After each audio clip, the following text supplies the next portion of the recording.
in this video, I am pulling inspiration from Rapunzel or Tangled and from the Healthy Treats, and it's dinner recipe that I'm making, and it's called cast iron angel hair pie.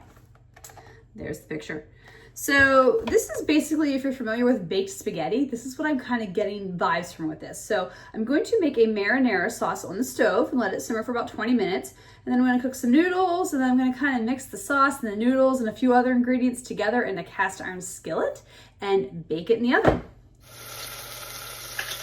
Okay, so to start here, I've got some olive oil and garlic, and I'm adding some Italian seasonings to this. Just with Italian herbs dried, so I just got the traditional Italian seasoning. Turn this down just a little bit.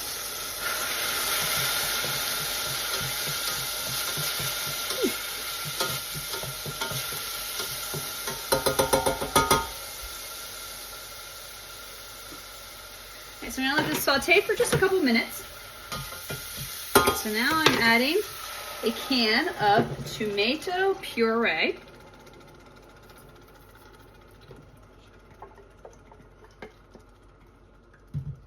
This is a 28-ounce can. This is 3.5 cups, which is 28 ounces if I did my math correctly.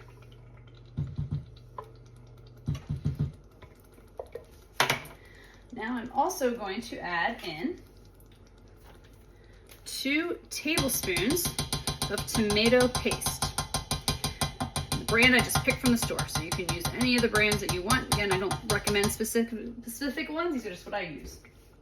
So now I've got the tomato sauce and tomato paste kind of in here. I'm supposed to let this come to more of a boil, and then I will add a few other ingredients. I'm going to just kind of like put this there so that my sauce does not splatter all over my stovetop. This is some salt. And I guess to give it a little bit of sweetness, we're actually putting in a little bit of honey. Ooh. Man, this is hot today. Okay, now I add the honey. I'm going to keep this covered. I turn the temperature down, simmer. And it's got to simmer for about 20 minutes. I'm going to stir it every so often and clean up a little bit of my stove here. So my sauce is over here to the side that you can't see, and it's been simmering for about 10 minutes. So it's about halfway through what it needs to simmer through.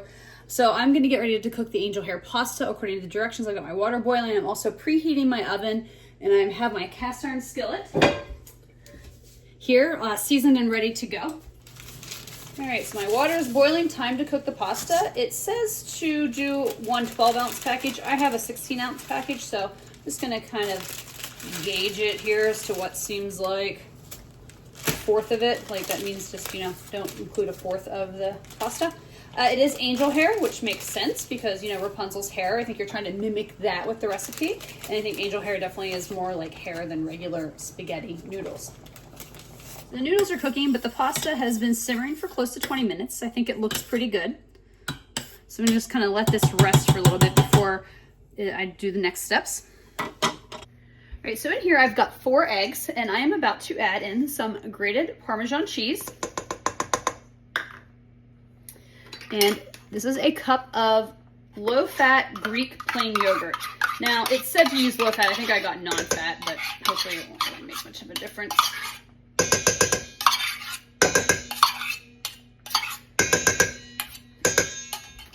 So I'm to whisk this together until it is smooth.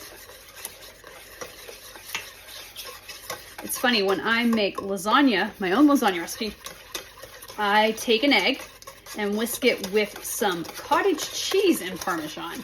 And then that's like one of my layers in the lasagna,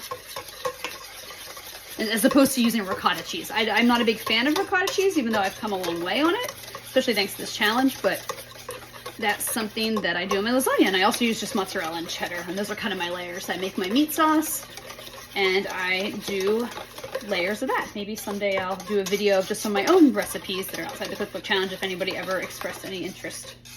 All right. Okay, I think this is whisked together, so I'm gonna wait for the pasta to cook and finish up, and I'm gonna add it to that, and then we'll add the marinara and we'll mix it all together. Okay, so I'm getting stuff ready that's gonna go on top of the pasta and stuff, as you probably hear it finishing boiling up on the stove there. So I got pre-sliced mozzarella, though it's not very well pre-sliced, so I've got my own. But it also says take some fresh basil, which I have stacked here, and to kind of like roll them into kind of like a cigar shape and to slice them into thin ribbons, because then I will put this was like on top of the pasta.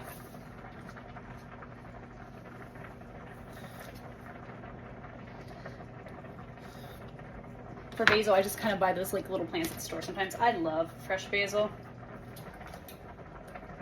It just smells amazing.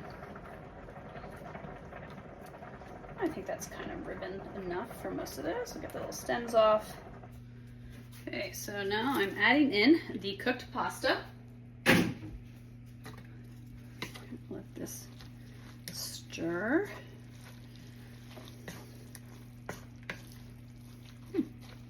Interesting. All right, time to add the marinara.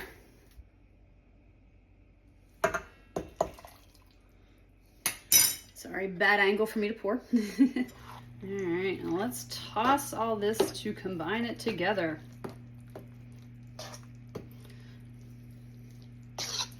Very saucy, which I like, though I know some of this will get absorbed in the oven.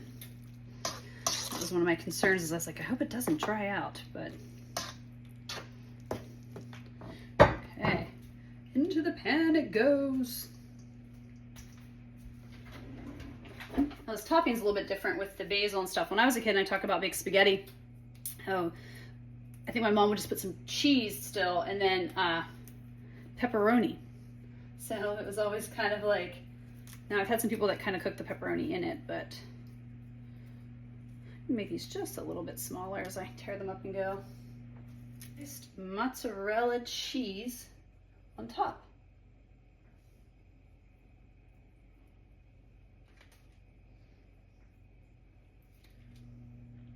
Right, so maybe a little cheesy. It said to use 8 ounces, and I just realized I used most of the 16 ounce, but I do have a larger cast iron skillet, so hopefully it'll all melt and settle in a good way. It says to bake until the mozzarella is golden and melted, about 40 minutes.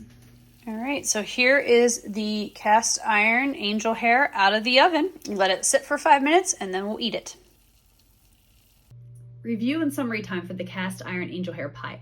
Overall, it was really good. I think I mentioned earlier baked spaghetti. I don't know if that's something that you're familiar with where you're from. It's something we used to eat as a kid a lot. It reminded me a lot of that. Now, I will say that I was a little disappointed. I don't know if you saw when I was getting ready to pour it into the pan before I did, and it kind of looked like the noodles were really swimming in that sauce. Most of that sauce did get absorbed in by the noodles when it was baked. So it still had a lot of really good flavors. The sauce was there. It was tasty. I kind of wish there was just a little bit more that would have stayed in the pan after it was done baking, just because I'm a sauce person. I like a lot of sauce on it. But yeah, it was really tasty. It was enjoyable. The fresh basil kind of added a nice little element to it as well. And yeah, it was a hit in my house. Me and my husband both really liked it. So that being said, let's get into my traditional rankings. The first ranking is the ingredients on a scale of 1 to 5. And again, that's a combination of how hard are they to find and how much do they cost. And this was basically a 1. There was really nothing that was super hard to find. I'm just kind of double checking here. Hard to find on my list. I thought it was all pretty easy. You could maybe say a 1.5 just because of like some of the cheeses and stuff. But honestly, I think that was really easy to find. Difficulty level on a scale of 1 to 5. Let me think here again. I'm just gonna kind of glance over to the side here and look at my notes again to make sure I'm ranking this what I thought it was. And yeah, I think it's a 2. I think it was really easy. I mean, you said you just had to make the sauce and let it simmer, which really isn't hard because it all came out of a can. Make the noodles, make that little mix, pour it all together, and then throw it in the skillet and bake it. So I really didn't find it hard. I think this is doable for most people, and that's why I think it's definitely a 2. And then would I make this again on a scale of 1 to 5, with 1 being never and 5 being absolutely, it's awesome, I'll make it all the time. Probably gonna give it a 4. Really enjoyed it, thought it was delicious. Probably not something I'll make all the time or often, but definitely enjoyable enough that I will work it into my rotation every so often.